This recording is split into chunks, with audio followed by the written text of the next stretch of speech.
Para los comicios del próximo domingo, autoridades electorales emitieron una serie de recomendaciones para que el ejercicio sea ordenado y sencillo. Veamos. En vísperas de la elección del 1 de julio, el Instituto Electoral de la Ciudad de México dio a conocer la forma más práctica que usted puede aplicar para votar. El primer punto a destacar es que las y los electores capitalinos votarán por la presidencia de la República, senadurías, diputaciones federales, jefatura de gobierno, diputaciones locales y por primera vez elegirán alcaldías. El Instituto Capitalino recomienda mantener separadas las boletas de los cargos federales respecto de los cargos locales, para evitar confusiones cuando sean depositadas en las urnas.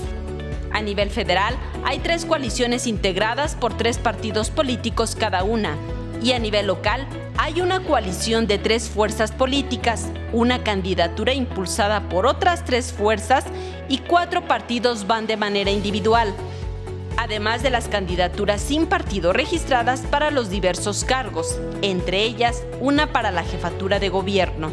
Así, para que los votos sean válidos en el proceso local, si se trata de candidatos de la coalición o postulados por la candidatura común, hay posibilidad de cruzar el recuadro de uno de los partidos unidos, de los 3 o hacer combinaciones de 2 de los 3. Pero si se marcan más de 2 partidos que no impulsan una misma candidatura, el voto será inválido.